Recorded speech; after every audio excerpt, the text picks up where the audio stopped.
S sir. G S T ಇನ್ನೇನು release ready ಇದೆ sir. Trailer, songs ಎಲ್ಲ ಟ್ರೆಂಡಿಂಗಲ್ಲಿದೆ. ಸೊ ಈ ಸಿನಿಮಾದಲ್ಲಿ ಸುಂದರ್ ಸರ್ ಪಾತ್ರ ಯಾವ ರೀತಿಯಾಗಿರುತ್ತೆ? ಜಿ ಎಸ್ ಟಿ ಇದೆ, 28ಕ್ಕೆ ರಿಲೀಸ್ ಆಗ್ತಾ ಇದೆ. ಈ ಸಿನಿಮಾ ಸೃಜಾ ಡಿರೆಕ್ಟ್ ಮಾಡಿರೋದು.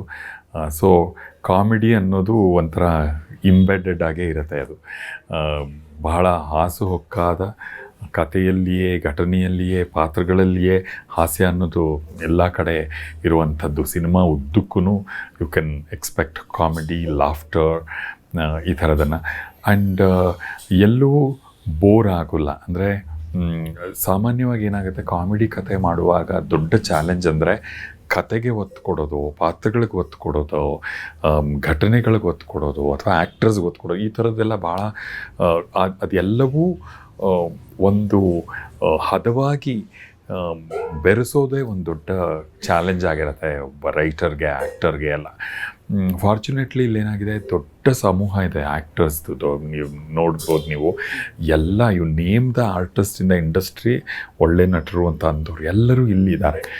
ಆ್ಯಂಡ್ ಎಲ್ಲರೂ ಅವ್ರವ್ರ ಕೆಲಸನ ಭಾಳ ಅದ್ಭುತವಾಗಿ ಮಾಡಿದ್ದಾರೆ.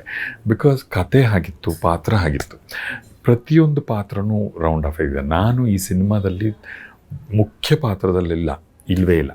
ನಾನು ಬರೋದೇ ಒಂದೇ ಸೀನ್, ಆದರೆ ಆ ಸೀನ್ ಭಾಳ ಮಜಾ ಇದೆ. ಆ್ಯಂಡ್ ಅದು ಒಂದು ಕಿಕ್ ಸ್ಟಾರ್ಟ್ ಕೊಡುತ್ತೆ ಕಾಮಿಡಿಗೆ ಈ ಸಿನಿಮಾದಲ್ಲಿ. ಆರಂಭದಲ್ಲೇ ಬರುವ ಒಂದು ಪಾತ್ರ. ಆ್ಯಂಡ್ ಜಿ ಎಸ್ ಟಿಯ ಶಕ್ತಿನೇ ಅದು ಅಂತ ಅನಿಸುತ್ತೆ. ಈ ಥರದ ಸಿನಿಮಾಗಳು ಬಂದಿಲ್ವಾ, ಅಥವಾ ಇದು ವಿಭಿನ್ನವಾಗಿದೆ, ಇದು ಭಾಳ ಡಿಫ್ರೆಂಟ್ ಆದ ಒಂದು ಕತೆ ಮಾಡಿದ್ದಾರೆ, ಡಿಫ್ರೆಂಟ್ ಕಂಟೆಂಟು, ಈ ಥರದ್ದಲ್ಲ.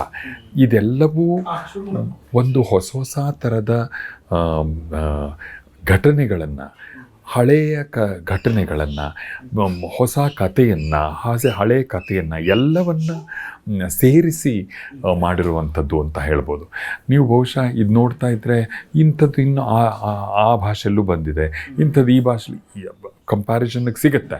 ಆದರೆ ಅಲ್ಲಿ ಇಲ್ಲದೇ ಇರೋದೇನೋ ಒಂದು ಇಲ್ಲಿದೆ, ಅಲ್ಲಿ ಆಗದೇ ಇರುವಂಥದ್ದೇನೋ ಇಲ್ಲಾಗತ್ತೆ, ಅಲ್ಲಿ ಮಾಡದೇ ಇರುವಂಥ ನಟನೆ ಇಲ್ಲೆಲ್ಲೋ ಆಗಿದೆ.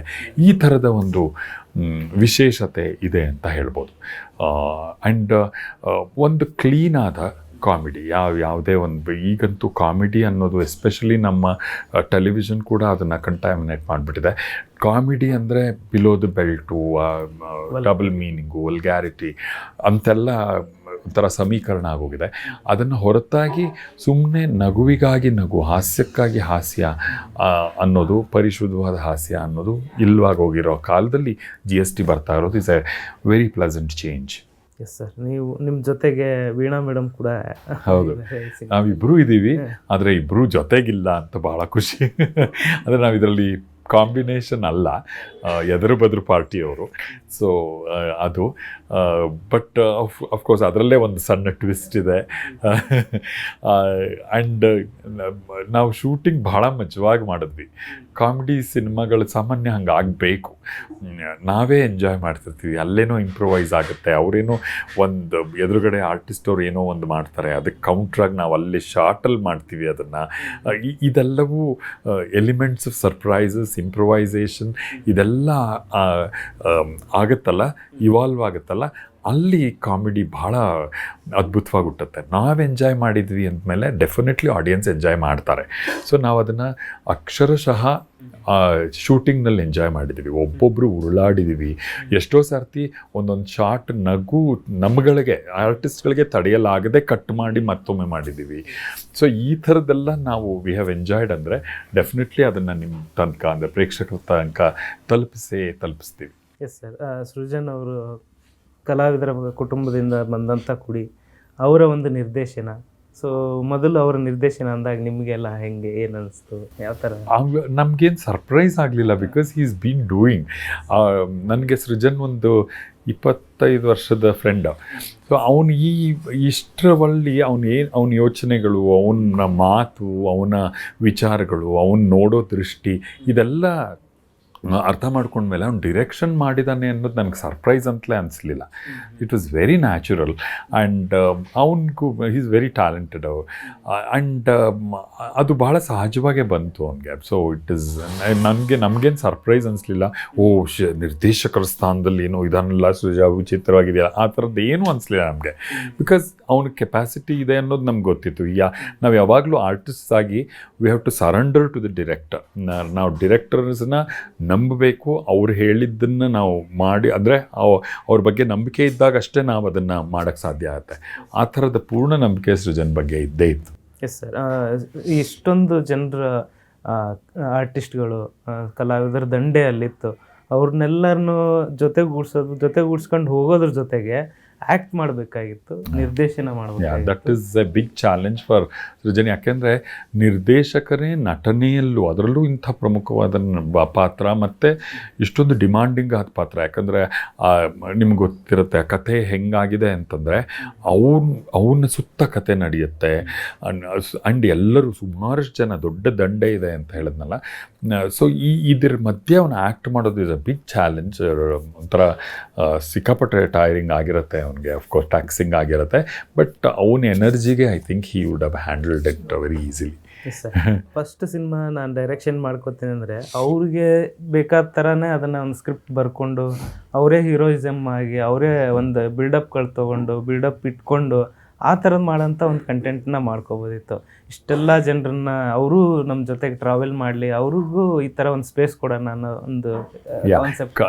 ಲಕ್ಕಿಲಿ ಕಾಮಿಡಿ ಸಿನಿಮಾಗಳು ಹಂಗೆ ಮಾಡೋಕ್ಕೆ ಸಾಧ್ಯ ಆಗಲ್ಲ. ನೀವು ಏನೋ ಬಿಲ್ಡಪ್ ತೊಗೋತೀನಿ, ನನ್ನ ಮೇಲೆ ಒಂದು ಹಾಡು ಮಾಡ್ಕೋತೀನಿ, ನಾನು 7.5 ಅಡಿ 6.5 ಅಡಿ ಇಷ್ಟು ದಪ್ಪ ಇಷ್ಟು kg ಈ ಥರದ ಹಾಡು ಮಾಡ್ಕೊಂಡು ಕಾಮಿಡಿ ಮಾಡೋಕ್ಕಾಗಲ್ಲ ಲಕ್ಕಿಲಿ. ಸೊ ಅದನ್ನು ಸೃಜನ್ ತುಂಬ ಬುದ್ಧಿವಂತಿಕೆಯಿಂದ ಮತ್ತು ಅಷ್ಟೇ ಅವನ ವ್ಯಕ್ತಿತ್ವನೇ ಹಾಗೆ. ಅವನೊಬ್ಬನೇ ಯಾವತ್ತೂ ಯೋಚಿಸೋವಂಥವನೇ ಅಲ್ಲ. ಅವನ ಸುತ್ತನವ್ರನ್ನೂ ಅವ್ನು ಯಾವಾಗಲೂ ಅವ್ರ ಜೊತೆಗೆ ಬೆಳೆಯೋಕ್ಕೆ I mean he takes them along. So ಅದೇ ಥರದ ಕಥೆಯನ್ನು ಅವನು ಆಯ್ಕೆ ಮಾಡ್ಕೊಂಡಿರೋದು ಆಶ್ಚರ್ಯ ಅಲ್ಲ ಆ್ಯಕ್ಚುಲಿ. ಆ್ಯಂಡ್ ಪ್ರತಿಯೊಂದು ಪಾತ್ರಕ್ಕೂ ಆ ಸ್ಕೋಪ್ ಕೊಟ್ಟಿರೋದು is a very big thing. ಅವನದೇ ಕ್ಲೋಸಪ್ಸು ಆ ಥರದ್ದೇನೂ ಮಾಡ್ಕೊಂಡಿಲ್ಲ. ಬಿಕಾಸ್ ಎಲ್ಲ ಪಾತ್ರಗಳು ಎಲ್ಲ ಪಾತ್ರ ರೌಂಡ್ ಆಫ್ ಆಗಿದೆ. ಸೊ ಹಾಗಾಗಿ ಆ ಪಾತ್ರಕ್ಕೆ ಕೊಡಬೇಕಾದ ಸ್ಪೇಸು ಇಂಪಾರ್ಟೆನ್ಸು ಕೊಡಲೇಬೇಕಾಗತ್ತೆ ಒಬ್ಬ ನಿರ್ದೇಶಕನಾಗಿ. Yes sir, finally 28th release ಆಗ್ತಾ ಇದೆ ಸಿನಿಮಾ. ಸೊ ನಮ್ಮ ಪಬ್ಲಿಕ್ ಟಿವಿ ಮೂಲಕ ಆಡಿಯನ್ಸಿಗೆ ಹೇಳೋದಷ್ಟೇ, ದಯವಿಟ್ಟು ಥಿಯೇಟ್ರಿಗೆ ಬಂದು ಸಿನಿಮಾ ನೋಡಿ. ಇದೊಂದು ಫ್ಯಾಮಿಲಿ ಎಂಟರ್ಟೈನರ್. ಸೊ ನಿಮ್ಮ ವೀಕೆಂಡನ್ನ, ನಿಮ್ಮ ಫ್ಯಾಮಿಲಿ ಟೈಮ್ನ ಮನೆಯಿಂದ ಹೊರಗೆ ಥಿಯೇಟ್ರ್ನಲ್ಲೂ ಕಳಿಬಹುದು ಅನ್ನೋವಂಥ ಸಿನಿಮಾ. ಆ ಥರದ ಸಿನಿಮಾ ಇತ್ತೀಚೆಗೆ ಬರ್ತಿರೋದು ಅಪರೂಪ ಆಗಿರೋ ಈ ಕಾಲದಲ್ಲಿ. GST ಅಂಥದ್ದು. ನಿಮ್ಮ ಮನೆಯವರೆಲ್ಲರನ್ನೂ, ಮನೆಗೆ ಬಂದವ್ರನ್ನೂ ಸಹ ಅತಿಥಿಗಳ್ನೂ ಒಂದು ಟ್ರೀಟ್ ಅನ್ನೋ ಥರ ಇದಕ್ಕೆ ಕರ್ಕೊಂಡು ಬಂದು ಎಲ್ಲರೂ ಒಟ್ಟಿಗೆ ಕೂತು ಸಿನಿಮಾ. ಮೊದಲೆಲ್ಲ ನಾವು ಹಂಗೆ ಮಾಡ್ತಾಯಿದ್ವಿ, ಒಂದು ಪರೀಕ್ಷೆ ಮುಗಿತಾ ಎಲ್ಲ ಮನೆ ಮಂದಿ ಎಲ್ಲ ಸಿನಿಮಾಕ್ಕೆ ಹೋಗು, ಒಂದು ಇನ್ನೇನೋ ಆಯಿತಾ ಮನೆ ಮಂದಿ ಎಲ್ಲ ಸಿನಿಮಾಕ್ಕೆ ಹೋಗು. ಈ ಥರದ ಒಂದು ಪರಿಪಾಠ ಇವಾಗ ತಪ್ಪು ಹೋಗಿದೆ. ಆ ಥರದ ಸಿನಿಮಾಗಳು ಬರ್ತಿಲ್ಲ. But GST is a cinema of that sort. ಇಡೀ ಫ್ಯಾಮಿಲಿ ಬಂದು, ಇಡೀ ಫ್ಯಾಮಿಲಿಯೂ ನಕ್ಕು, ಇಡೀ ಫ್ಯಾಮಿಲಿಗೆ ಇಷ್ಟ ಆಗುವ ಎಲ್ಲ ಎಲಿಮೆಂಟ್ಸು ಇರುವಂಥ, ಅಂದರೆ ಎಲ್ಲರಿಗೂ, ಮನೆಯ ಗೃಹಿಣಿಗೆ, ಮನೆ ಯಜಮಾನನಿಗೆ, ಮಕ್ಕಳಿಗೆ, ಎಲ್ಲರಿಗೂ ಇಷ್ಟ ಆಗುವಂಥದ್ದು ಇರೋದರಿಂದ ಈ ಫ್ಯಾಮಿಲಿ ಪ್ಯಾಕ್, ಫ್ಯಾಮಿಲಿಯ ಎಂಟರ್ಟೈನರ್. ಸೊ ಇದನ್ನು ಫ್ಯಾಮಿಲಿ ಜೊತೆಗೆ ನೋಡಿದ್ರೆ ಚೆನ್ನಾಗಿರುತ್ತೆ. ಸ್ನೇಹಿತರು, ಫ್ಯಾಮಿಲೀಸು. ಸೊ 28ನೇ ತಾರೀಕು ದಯವಿಟ್ಟು ಥಿಯೇಟ್ರ್ಗಳ ತನಕ ಬಂದು ಸಿನಿಮಾ ನೋಡಿ ಅಂತ ಕೇಳ್ಕೊಳ್ತೀವಿ. Thank you sir, thank you so much.